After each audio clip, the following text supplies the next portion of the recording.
Alors aujourd'hui, on va parler de quelque chose de merveilleux qui s'appelle Choupa avec Hiddushim, le mariage. Le mariage, c'est magnifique, c'est une des institutions, enfin une des halachot, une des mitzvahs qui sont fondatrices du peuple d'Israël et la Torah.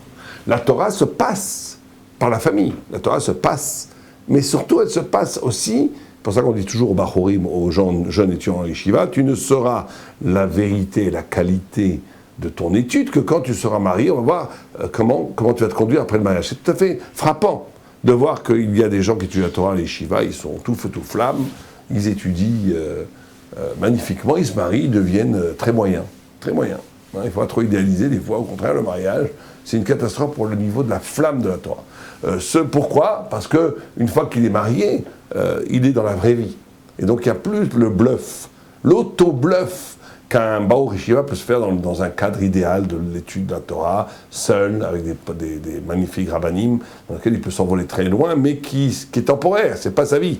Une fois qu'il est marié, il construit une famille, il est autonome, il est face véritablement à lui-même, sans baratin autour de lui-même. Et là, ceux qui arrivent à passer cette épreuve et arrivent à continuer à étudier avec tout feu, tout flamme une fois qu'ils sont mariés, sont les futurs grands Talmid Chacham. C'est ce passage-là qui prouve si on est, oui, un futur grand Talmid Chacham ou pas. Et ça ne manque pas. Le passage du Bachor Yeshiva au Avrer, c'est le passage, c'est le signe, c'est le passage test pour savoir si quelqu'un va être un balabait, un petit étudiant, toute sa vie, quelqu'un qui étudie mais qui n'arrive pas à faire grand-chose, ou un immense, ou un grand Talmid Chacham, ou un Talmid Chacham, ou un grand Talmid Chacham. C'est ce passage-là. Et ça ne manque pas, ça ne manque jamais. Si après 1 an, 2 ans, après le mariage, vous voyez celui qui a étudié en Yeshiva, qui étudie encore plus fort dans le Kollel, vous êtes sûr que c'est un futur grand Talmid Chacham. C'est sûr. C'est comme ça. Bon. En tout cas, on va essayer de parler de l'essence. Donc le mariage, pour comprendre qu'est-ce que c'est le mariage, il faut voir les premiers qui ont fondé le mariage, puisqu'on apprend la notion de mariage à partir de Abraham, qui kar ishisha, quand un homme prendra femme, il écrit la Torah. Et la Gemara dit, qu'est-ce que c'est que se prendre ? La Gemara dans Kiddushin, elle dit kira misde Ephron. On apprend, kira, c'est une des façons d'étudier la Torah, c'est que la Torah avait déjà, 3500 ans avant, ou de toute éternité, avait déjà inventé le computer, l'ordinateur. C'est la notion que vous avez un mot ici dans Shemot, vous avez un mot ici dans Vayikra, aucun rapport, pas de proximité géographique dans le texte, mais c'est le même mot. Dès que c'est le même mot, il y a un link, un lien entre les deux mots qui fait passer tout le contenu conceptuel du A vers B et de B vers A. C'est-à-dire qu'il y a des transferts. Ce qu'on appelle Xahashava, c'est-à-dire que comme deux mots se ressemblent, on a une tradition sinaïque que ces deux mots font véhiculer l'information entre les deux passages dans lesquels le mot est employé. Et donc on apprend des milliers d'halachot dans la Talmud par ce système qui est un système révélé. Aucune personne ne peut faire seule une Xahashava. Bon, on nous a révélé des portes de correspondance.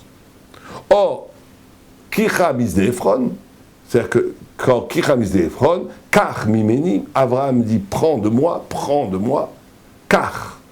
Il achète le Sde Ephron, le champ d'Ephron, qui va devenir le lieu de sépulture des patriarches, des matriarches, et même de Adam et de Ève. Donc c'est le lieu de sépulture de l'origine de l'humanité, qui est à Hebron. Donc quel rapport entre mariage et le lieu de sépulture, le tombeau, le caveau de Hebron, le caveau des patriarches, quel rapport ? Marat Amarpela. Or, il y a un mot qui nous met tout de suite en émoi, c'est Marat Amarpela. Elle s'appelle la cave du double. Or, le double, pourquoi elle s'appelle le double ? Rachid, Agmara nous dit, c'est parce qu'il y a beaucoup de zoug, il y a des couples, justement il y a des couples enterrés. Il y a Adam, Ève, Abraham, Sarah, Isaac, Rivka, Yaakov, Léa. Il y a des couples. Il y a la tête de Esav aussi. Il y a des gens, il y a des couples. Donc, c'est pour ça que ça s'appelle le couple Marpella. Couple, d'ailleurs, couple vient du mot kafoul. Kafoul, ça veut dire double. Le couple vient du mot hébreu kafoul, couples. Couple, c'est kafoul, c'est le même mot, c'est la même étymologie. Bon, mais ça ne suffit pas, qu'est-ce que ça veut dire ? Alors, on va essayer de comprendre une des choses les plus profondes. La notion, donc, de mort, de double, et du mariage. C'est ça qu'on doit essayer de comprendre. La mort le double et le mariage. C'est ces trois concepts qui sont, après, on voit pas le rapport, qui vont s'articuler, nous faire comprendre l'essence même de qu'est-ce que c'est le mariage. Et donc, tout d'abord, on convoque un midrash. Le midrash dit que quand Abraham a eu 10 épreuves, il y a une marloquette chez les Rishonim, quelles sont et chaque fois qu'il a eu une épreuve, l'épreuve suivante est supérieure à l'épreuve d'avant. D'accord, c'est clair. Donc l'épreuve suivante est supérieure à l'épreuve d'avant. Or, la dernière épreuve, d'après la plupart de tous les Rishonim, de tous les commentateurs bibliques du Moyen-Âge, des médiévaux, c'est bien entendu, que vous le direz vous-même si je vous le demanderai, c'est la Hakadat Yitzhak, la ligature d'Yitzhak, c'est-à-dire le sacrifice de son fils. Il n'y a pas de plus haut, il n'y a pas de plus grand test, de plus grande épreuve que cela, puisque Abraham, qui est tout amour, demande à Dieu, Dieu demande à Abraham de prendre son fils qu'il aime, son fils unique avec Sarah, pour l'immoler. C'est à ce moment-là qu'apparaît la Kedusha. Abraham aurait dû dire, Dieu, demande-moi ce que tu veux, de sauter par la fenêtre, de me tuer, demande ce que... mais ne me demande pas de faire un acte qui est l'anti-religiosité de mon être. C'est comme demander à un juif de faire de l'idolâtrie, je ne peux pas. Je ne peux pas, je suis tout amour, tu me demandes de tuer. Je ne peux pas faire ça. Or, Abraham le fait sans problème. Pourquoi ? C'est à ce moment-là qu'arrive la Zohar dit, l'eau est devenue du feu, le feu est devenu de l'eau.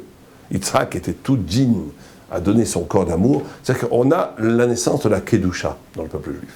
La Kedusha, c'est un dépassement du spirituel. Spirituel, ça veut dire de spiritualiser les structures psychologiques qui m'habitent. Mais ça reste mes structures psychologiques, simplement je les ai magnifiées, je les ai sublimées, je les ai montées au niveau le plus haut. Très magnifique, mais c'est encore toi. C'est toi sublimé, c'est toi magnifié. C'est toi poussé à ton maximum. La Kedusha, c'est une rupture épistémologique. C'est une rupture. C'est-à-dire que je deviens autre chose que moi. Comment ? Par la grâce de Dieu. C'est-à-dire c'est la Kedusha. Kedusha, c'est-à-dire séparé. Ça veut dire être animé par un autre, par quelque chose qui n'a aucun rapport avec moi. Kedusha, c'est le secret de l'identité du peuple d'Israël. Le peuple d'Israël, il est toujours autre chose, il est toujours plus grand que lui-même. Il est toujours lié à quelque chose de plus grand que lui-même. Donc la plupart des Rishonim disent, la Hakadat Yitzhak, c'est le summum. C'est l'apogée, s'il n'y a pas plus haut. Vient Rabbeinu Yonah, il dit non. La dernière épreuve pour Abraham, c'était de devoir acheter Marat HaMarpela. Ce qui est très bizarre. Acheter Marat HaMarpela, en quoi c'est une plus grande épreuve que de tuer son fils. Alors là aussi, on va comprendre que c'est une clé pour comprendre la notion du mariage. Eh bien, c'est très simple. On a toutes les questions, c'est clair ? C'est clair. Alors, on continue. D'où on commence ? Les patriarches ont toujours voulu faire passer leur femme pour leur sœur. Abraham a fait passer sa femme, Sarah, pour sa sœur 2 fois. Yitzhak fait passer sa femme pour sa sœur. Yaakov se marie avec 2 sœurs. Léa, Rachel, en réalité 4 sœurs, parce qu'on dit que Bila et Zilpa, c'était aussi des sœurs, des filles de Lavan. Qu'est-ce que c'est que ce rapport entre le matrimonial et le fraternel ? Il y a un rapport entre le matrimonial, entre le mariage et le frère et sœur. Achot, Arva, fraternité en hébreu, a pour racine étymologique les achot. Les achot, ça veut dire souder, tricoter, remettre ensemble 2 morceaux qui étaient coupés. On a déjà le premier élément de qu'est-ce que c'est le mariage. Ils voulaient faire passer leur femme pour leur sœur. Parce qu'une sœur, c'est quelque chose qui, ontologiquement, fait partie de moi-même. Je n'ai pas choisi ma sœur. On est de la même chair. On vient du même père, de la même mère. On a les mêmes molécules. Quelque part, on est de la même chair découpée. Une femme, c'est une étrangère. Un juif algérien peut se marier avec une juive ashkénaze ou même avec une convertie suédoise qui n'a aucun rapport. On n'est pas du tout dans la même filiation. Or, ce que veulent les patriarches, c'est rendre le mariage de couple à un niveau de fusion comme si c'était frère et sœur. Et ça veut dire quoi ? Ça veut dire que je ne t'ai pas choisi. C'est à quoi je ne t'ai pas choisi ? Ça veut dire de savoir de toute éternité que ton âme et mon âme étaient en vérité la même âme, et que l'acte de Kiddushim, Choupa et Kiddushim, ne font que fusionner, ou plutôt même pas fusionner, ressouder, on tricote un tissu qui s'est déchiré. Donc les 2 morceaux du tissu qui sont déchirés, on les remet ensemble. C'est ça le mariage. Et ça, c'est la première chose la plus importante. Ça veut dire que quelqu'un qui dirait à son conjoint ou à sa conjointe, quelqu'un qui dirait à sa femme, ou à son épouse, ou à son époux, c'est ton problème, c'est pas mon problème. Quelqu'un qui oserait dire cette phrase, c'est une profanation du mariage. Est-ce que quelqu'un, il a son bras qui lui fait mal, qui saigne, et qui dit c'est ton problème, va tout seul chez le docteur, ce serait un fou. Eh bien, l'homme et la femme, c'est exactement pareil. C'est la femme devient toi, toi tu deviens la femme. Ça veut dire quoi? Le mariage fait que nous comprenons que tu es ma sœur. C'est-à-dire que je ne t'ai pas choisi, mais que de toute éternité, nos âmes étaient une seule et même âme qui a été fendue en deux par la création du monde, féminin, masculin, qui doit se retrouver dans un événement métaphysique sublime qui est Choupa avec qui est le mariage juif, qui fait que les deux âmes se recollent, comme avant la création du monde. C'est ça l'essence du mariage. Il y a une très belle histoire qui illustre parfaitement ce propos. Il y avait une fois un tzaddik, Talmid Chacham, Payes, longue veste, étudiant la Torah, magnifique, mais qui boitait. Il boitait. Et on faisait ce qu'on appelle un shidur. Vous savez ce que c'est les shidur? C'est les familles, lui, c'est un Talmid Chacham qui vient d'une grande famille de rabbanim, magnifique. Elle, c'est une Jewish princess, elle est très belle, magnifique, qui vient d'une très belle famille aussi. Les parents ont plutôt intu l'histoire qui boite. Ils se sont dit, mais ça correspond tout à fait. Et les shidur en Israël, c'est vrai que quand les hommes et les femmes se rencontrent, les jeunes filles et les jeunes garçons se rencontrent, quand vous allez dans les hôtels en Israël, vous voyez tout le temps des gens avec des chapeaux, avec des petites filles un peu timides, comme ça, qui parlent, c'est des shidur. C'est des gens qui se rencontrent pour la première fois. Imaginez une jeune fille dans une maison religieuse qui n'a jamais parlé à un garçon, qui d'un coup se rencontre avec un garçon, en vue peut-être de se marier avec lui. C'est comme ça. Ils se rencontrent, et ça marche très bien, et là, ça va être de très beaux mariages. Et la femme voit la jeune fille, la Jewish princess, elle voit le Talmid Chacham arriver en boitant. Elle dit, je ne veux pas le voir, je ne veux pas le voir. Et lui, comprenant ce qui s'est passé, il dit, écoutez, je suis d'accord, mais comme je suis venu de loin, demandez-lui si elle veut bien me voir 1 minute, ou 2 minutes, maximum. Et après, elle pourra repartir chez elle. Elle entend ça, elle dit, bon, le pauvre, il a de bonnes midotes, elle a des beaux traits de caractère. Elle dit, d'accord, je vais lui parler. Et quand il la voit, il lui dit, écoute, j'ai rêvé cette nuit de toi. Elle commence à dire, oh là là. Non, mais laisse-moi finir. J'ai rêvé de toi cette nuit. Et cette nuit, j'ai vu ton visage, et Dieu m'a dit, voilà ta femme. J'ai dit, elle est magnifique, mais après, j'ai vu que tu marchais, et c'est toi qui boitais. Tu boitais terriblement, on aurait tiré une grenouille, c'était affreux. C'est toi qui boitais. Et j'ai dit à Dieu, je ne veux pas d'une femme qui boite. Et Dieu m'a dit, tu ne peux rien faire, c'est ton destin. J'ai dit, mais ton destin, comme ça pendant... Et alors après, j'ai fait marcher mon cerveau. J'ai dit, mais attends, dans la Torah, tu as écrit Achot. Achot, c'est-à-dire qu'elle et moi, on est un. Oui, alors... écoutez, si on est un, Hachem, je veux prendre sur moi l'infirmité, pas sur elle. Je préfère moi boiter, et pas elle. Dieu a dit, oui, ça tu peux, puisque vous êtes un. Tu peux faire passer l'infirmité de elle à toi. Et c'est pour ça que je boite aujourd'hui. La femme, la jeune fille, le regarda, éclata en sanglots. Ils se marièrent et eurent beaucoup d'enfants. Ça veut dire que l'essence du mariage, c'est que l'infirmité de l'autre doit devenir ton infirmité. Le problème de l'autre, c'est ton problème. Si on est dans un rapport commercial, je te donne ma beauté et tu me donnes ton argent. Je te donne mon temps et tu me donnes ton attention. Tous ces contrats non dits entre un homme et une femme chez les goïms, c'est en vérité l'anti-mariage juif. C'est pas contractuel, c'est pas je te donne, tu me donnes, c'est pas donnant. C'est qu'un retour un flamboiement des âmes, les âmes qui reviennent. C'est donc une vie qui devient double. Ça va nous comprendre le principe du... Mais c'est le premier élément. Le premier élément du mariage, c'est que l'autre, c'est toi au point où tu es responsable. Infiniment de l'autre, peut-être plus que ton propre corps. C'est pour ça que dans les halachot du Rambam, il y a écrit qu'un homme se doit de l'élégance ou la courtoisie française avec les femmes, etc. Ça n'a rien inventé. La Torah, le Rambam dit qu'un homme doit respecter le corps de sa femme plus que son corps. S'il n'y a qu'une chaise, il doit donner la chaise. S'il n'a qu'un lit, il doit donner le lit. S'il n'y a qu'un plat, qu'un verre à d'eau, il doit donner le verre d'eau. C'est la halacha. C'est la finie responsabilité pour le corps de l'autre. C'est ça le fondement du mal. Et ça nous amène à la notion du double. Le double, Marat Amarpella, pour ça qu'on apprend les Américains. Vous allez voir la finesse extraordinaire du texte. Marat Amarpella, le caveau du double. Le double, c'est pas 1 plus 1 font 2, ni 1 plus 1 font 1. 1 plus 1 font 2, ça veut dire c'est 1 qui devient 2, mais qui reste 1. Ça veut dire que, ou qui reste 2, les deux en même temps. Ça veut dire que je suis en même temps moi et je suis en même temps l'autre. Je suis l'autre. C'est la notion du kafoul. Le Marat HaMarpela, c'est l'endroit où le Olam Hazé ou l'Olam Haba vivent en même temps. C'est comme ça qu'ils disent les textes. C'est pour ça qu'on dit qu'il y a un très beau texte, Abraham, Sarah, en robe blanche, vit dans le Marat HaMarpela. Il y a une dimension de Sarah qui est visible dans l'Olam Haba, dans l'Olam Hazé, dans le monde futur, dans ce monde-ci. C'est le baiser divin entre le monde de l'infini, de l'éternité, du monde après la mort, et le monde terrestre tel qu'on le connaît. Celui qui rentrerait dans le lieu le plus secret, le plus intime du caveau des patriarches, il verrait la forme mystique, vivante, visible des patriarches. Il verrait Abraham et Sarah, il le verrait.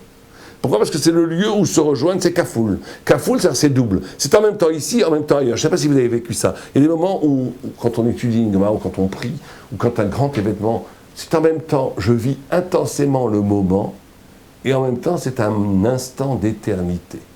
C'est les deux en même temps. C'est les deux en même temps. C'est ça le double. Le double, c'est quand vous avez le kafoul. Vous avez les deux en même temps. C'est Marat HaMarpela. Et c'est pour ça que Marat HaMarpela est la source pour apprendre toutes les halachot de Kiddushim, parce que la Kiddushim, c'est de devenir deux. De devenir deux au point où l'autre devient moi et moi je deviens l'autre. Au point où Zilpa, Vebila, les deux servantes, elles sont tellement dans le double, elles sont tellement fusionnées à Léa et à Rachel que leur enfant devient des enfants de Rachel et de Léa. Nous, on n'est pas capable de faire ça aujourd'hui. Mais les patriarches sont capables, les matriarches. Ça veut dire que les enfants, Asher, Gad, qui sont les enfants Dan, Naphtali, qui sont les quatre enfants des servantes. Eh bien, ce sont les enfants de Sarah. Quand Rachel naît, quand Naphtali naît, Rachel dit c'est mon fils, que Dieu m'a donné un fils. Comment c'est pas son fils? C'est le fils de Zilpa, de Bila. C'est pas son fils, c'est le fils de Bila. Non, parce qu'elle est tellement dans le double. Bila, c'est elle. Parce que le double, tout le monde comprend ça dans le mariage, mais c'est dans chaque chose. Un tzaddik, il est capable d'être à votre place. Chaque personne, quelque part, est son double.